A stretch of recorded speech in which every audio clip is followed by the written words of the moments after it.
西班牙的首相谴责欧盟整体脑子秀逗，经济利益面前，欧盟这个大花瓶还能扛得住几锤啊？各位网友，大家好，我是刘小飞。前两天呢，波兰外长在中国贵阳说了一大堆关于中欧贸易协定的好话，那好听是真好听。不过呢，咱们也没有看到波兰采取什么实际行动。没想到这刚过2天，就有人采取实际行动了，西班牙急了。西班牙倒不是对波兰急是对欧盟急，是比波兰还着急。以前呢，我们老说有些人呢对中国发表一些很善意的意见，都是说英国呀、德国或者美国是某个智库说了什么，某个教授说什么，某个退伍的这个将军说什么。但是这些人的理性观点再怎么理性，我们都怀疑你这个毕竟是个人的声音能不能代表当地主流意见呢？这很难说呀。西班牙这次可就不一样了。西班牙这回是西班牙首相大人桑切斯27号公开表示，说对欧盟内部反华态度他必须保持担忧和警惕，以后谁抹黑谁攻击中国，西班牙就要抵制反对谁。话说得够硬气其实27号之前更早一天，西班牙首相跟中国领导人通电话时候也说了类似的话。他说甭管谁，只要是拒绝和中国发展关系，干涉中国内政，肆无忌惮地抹黑中国，都是反人类文明发展和进步的行为。这个定性多高，你看看，反人类了已经。对于中欧关系呢，桑切斯指责欧盟的时候都不带掩饰，说欧盟跟中国的关系紧张，责任完全在欧盟，不在中国。中国从来没有对欧盟说三道四过，全是欧盟以帝国主义姿态对中国指手画脚。特别是新疆、香港、台湾问题上，欧盟就以谎言为依据，还制裁中国官员，这是霸权主义强权政治。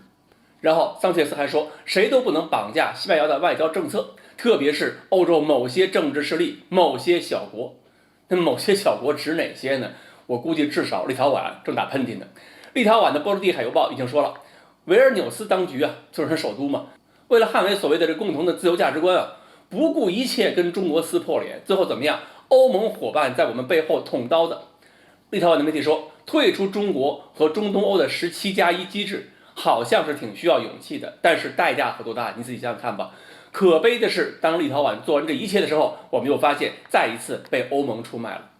所以西班牙首相桑切斯也说了嘛，欧盟内部反华势力最好回归正常思维，不要去打中欧投资协定的主意，因为呢损人不利己。如果欧盟继续打算跟中国僵持不下，那么西班牙可能联合德国、法国、意大利等国政府绕开欧盟，率先推动中欧投资协定在中南欧先落地生根。这叫什么呀？这叫选边站中国可没有要求任何国家在中美之间选边站，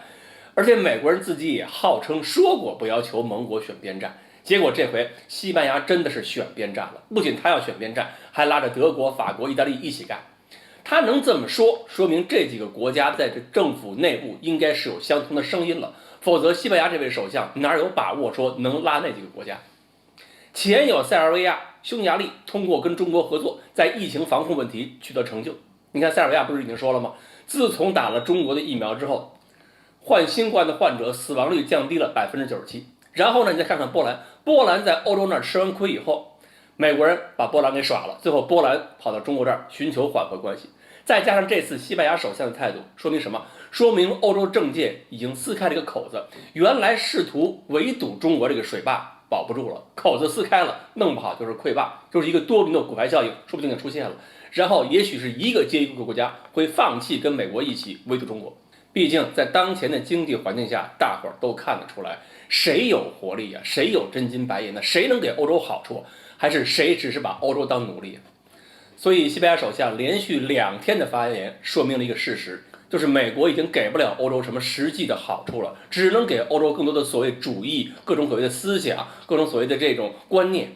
指望美国带动欧洲去发展经济，发展这个民生，没人信了。另外呢，我们也要明白，欧洲不同国家对中国态度是不同的，欧洲那些白左政客跟商人也是不同的。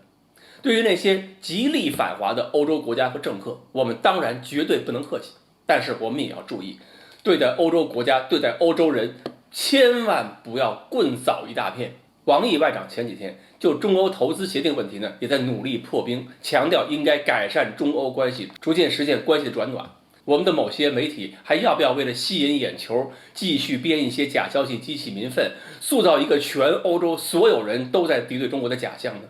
我们很多网友要不要放下偏见和情绪，认真看待中国发展带来的吸引力？要不要对中国的吸引力和影响力有点自信呢？最不希望中欧关系改善的，可就是美国、英国、澳大利亚这些国家。如果我们还有网友坚持的嚷嚷说欧洲没有一个好人，欧洲人的话没有一句是能信的，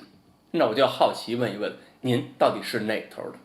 好，关于西班牙首相的观点给我们在中欧关系上带来哪些启示，我们今天呢就说到这里，欢迎大家继续关注我们的栏目，我们下期再说。